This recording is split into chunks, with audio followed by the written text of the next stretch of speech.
Huge TikToker facing death penalty for murder by August the Duck. Who did what to who? Like, what happened here? I wonder where this is going. I wonder where this is going. Well, guys, there's been a development. A couple of months ago, I think, I don't really know to be honest, I sort of lose track of time these days. We talked about a pretty big TikToker who was arrested on suspicions of murder. And a couple of days ago, he was indicted by a grand jury on first-degree murder, and now he is potentially gonna face the death penalty. Pretty bad day for him, I'd imagine. It was a pretty big story when it happened, and I haven't really seen anybody talk about these recent developments, so here we are. Now, if you missed the original video, or if you just didn't hear about this when it happened, this went past me, so yeah, this went completely past me. I've watched this YouTuber, he's good, I like his duck, yeah. Is it about the tatted guy? I have no idea, we'll see.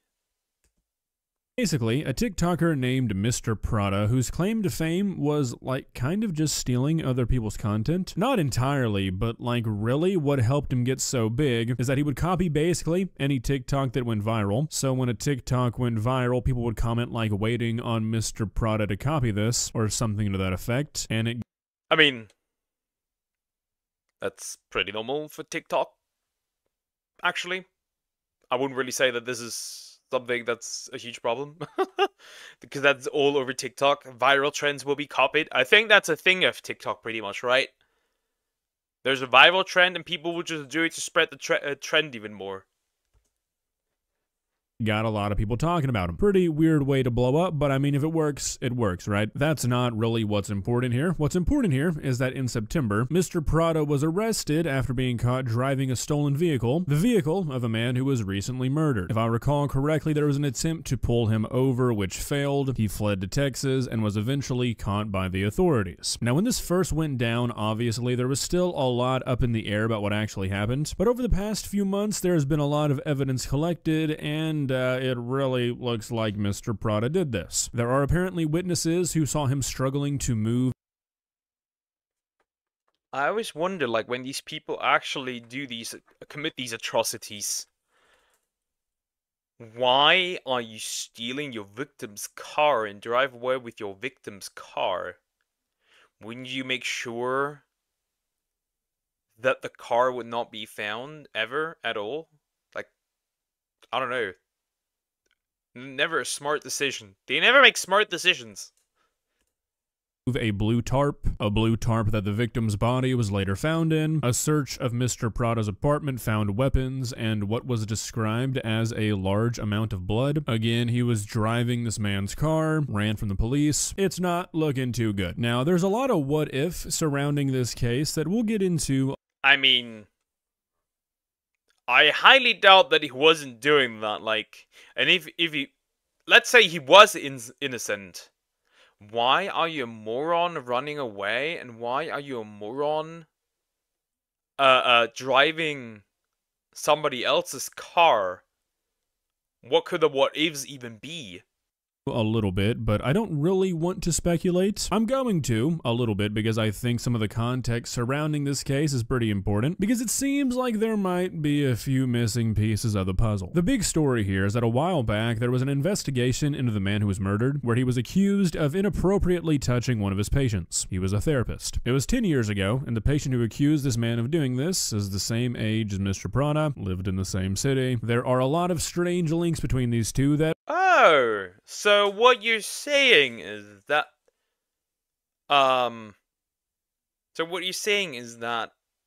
this TikToker eventually got touched as a kid by this, therapist.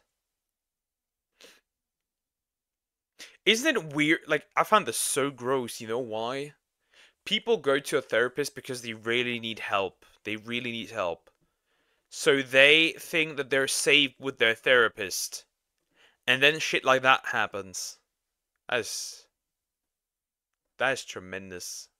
that really can't be ignored after one murders the other. The way this therapist was murdered was described as extremely brutal, and it seems like it would be one crazy fucking coincidence for Mr. Prada to have just decided to do this for no reason. Also, this happened inside of Mr. Prada's apartment. Why would this therapist be there if there wasn't some sort of prior relationship? It is pretty weird. The attorneys involved said that there's no link between Mr. Prada and that old investigation. They've gone on the record saying that Mr. Prada was not the child who accused this man of doing this. So, I mean, you've kind of got to go with that, but like, all the pieces of the puzzle here aren't really fitting. Looks like we might be building the wrong picture. You know what I mean? Obviously, the prosecution is going to try and paint this like there was no prior relationship or anything. I don't find myself going to the apartment of people I don't know very often.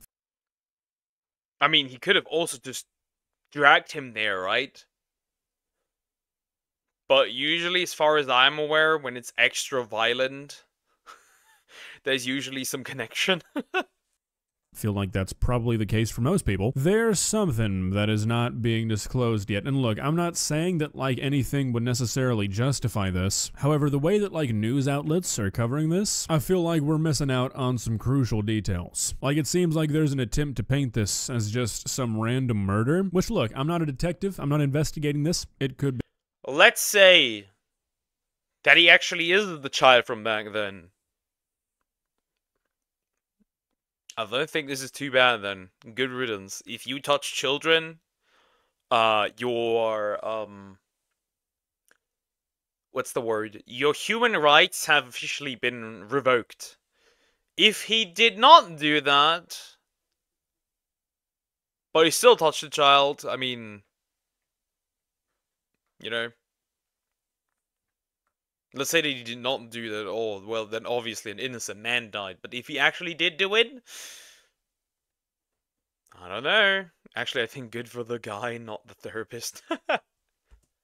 It really doesn't seem that way though. Just my 2 cents. Anyways, Mr. Prada is heading to trial after a jury has decided that there was enough evidence to charge him, and he's being charged with first-degree murder, aggravated criminal damage to property, obstruction of justice, and unauthorized use of a motor vehicle. And like mentioned earlier, since he's being tried in Louisiana, he could and probably will face the death penalty if he's convicted, given the extraordinarily violent nature of the murder. Now, I use the phrase "if convicted" pretty generously, I think. There's honestly not a snowball's chance in hell that this guy is not found guilty. There's witnesses saying they saw him dragging the tarp around, the victim's blood was found all over his apartment, and he...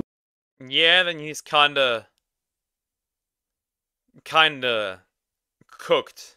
I'll give him a reduced sentence for good service. True. The thing is, like, they will... Like, the way it looks right now, he is gonna get the deletion penalty.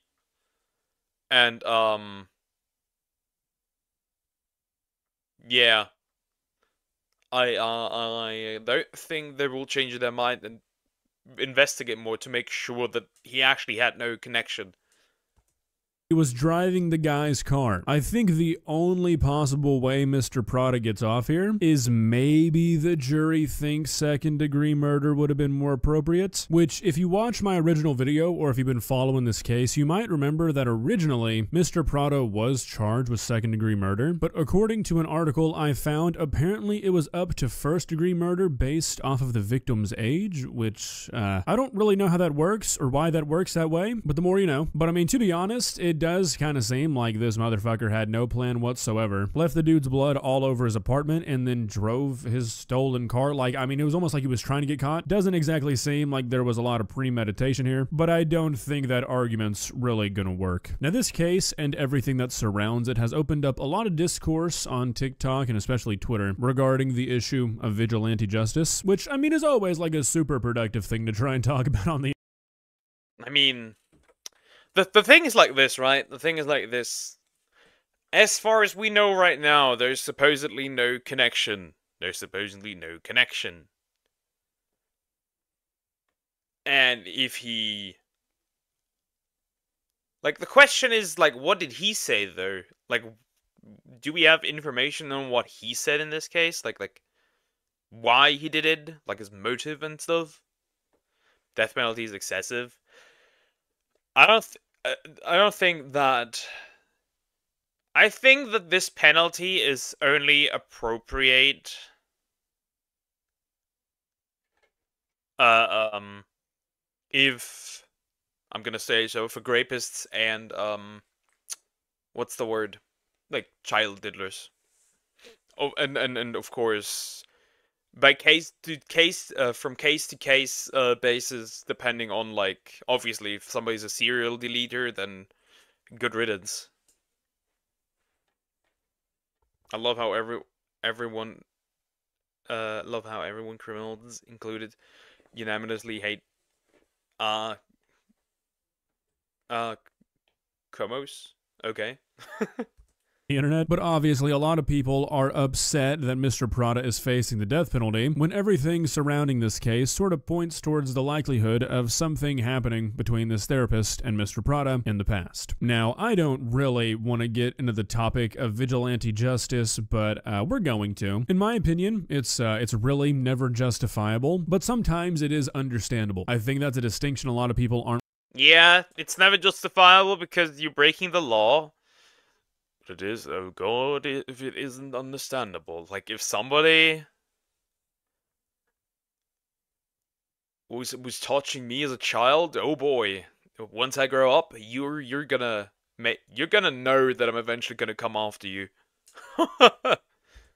Willing to make. I mean, taking the law into your hands is the slipperiest of slippery slopes. Like, it's just one of those things in a civilized society that you just can't make justifiable. You can't make it okay because things start to run downhill extremely quickly if you do. So, like, I mean, I can't really justify vigilante justice, but in certain cases, I can understand it. However, it seems like the internet is doing the thing that the internet likes to do in situations like this, and that's just ignoring anything that goes against the popular narrative. And as much as it makes sense, as much as it seems intuitive, we can't just assume that there was some sort of relationship between this therapist and Mr. Prada. It would be kind of insane if there wasn't, given like how this went down, but right now officials are saying that they don't believe that Mr. Prada was ever a client of this therapist, which again seems like really hard to believe, but that doesn't really mean you don't get to believe it, you know? It's very fishy. It seems very fishy. I don't know. But why? Why? Like, what would they get out of this if they lied? That's the question I'm having. Know what I mean? And I know a lot of people are going to say, oh, you shouldn't trust the authorities, the justice system sucks. And like, yeah, you're right. But also, sometimes people just do crazy shit for really no good reason. Now look, don't get me wrong, I'm not saying that that's what I think happened here, but it is possible. In my opinion, unlikely, but it is possible. When stuff like this happens with celebrities or influencers, people that a lot of people follow, keep up with, feel like they really know, I feel like for some it hits a lot closer to home. But it's important to remember that you don't actually know these people. You just... What he's talking about here is parasocial behavior. Like, never say that I wouldn't do a certain thing because you don't know me IRL kind of situation. Know their online persona. You just don't know what they're capable of, and you don't know where their head was at. Just because you really like them doesn't necessarily mean that they killed a person for a good reason. Gotta keep that in mind. Well, guys, what do you think? Personally, I'm pretty curious to see how this all plays out. I feel like this is definitely one of the more serious situations we've seen on this channel. It's one of those things you don't really ever expect to see from somebody that like you watch on the internet. It just goes to show you how dangerous parasocial relationships can be. Stuff like this should just really hammer home the fact that you don't know the people you're watching on the internet. You might feel like you do. You might think some people are especially down to earth. They're especially transparent with who they really are on the internet. They aren't. Everybody's playing a character to some extent, even if you don't mean to. That's just human nature. I would bet a lot of money that most of you guys watching are not the exact same person you are at home alone in your room as you are at work or at school or around your friends. Everybody's a little... That'd be terrible if I was. That'd be terrible if I was. If I was, oh boy, this could give some really interesting situations. Little bit different based off the scenario. We've all got a couple different versions of ourselves living inside. Okay, that sounds kind of weird, so I'm gonna stop talking there. Okay, see ya. All right, that's the end of the video. So to summarize. Popular TikToker. uh uh like somehow manages to get a therapist into his apartment. Either he deletes him there or he kidnaps him and deletes him there, leaves like does not clean up anything, leaves like his apartment, goes grabs the car of the therapist and drives around, escapes from the police, I think until like somewhere until Texas, and now he's pretty much facing the penalty.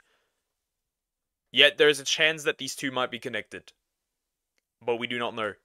Interesting, interesting, interesting. Very, very interesting. Very, very interesting.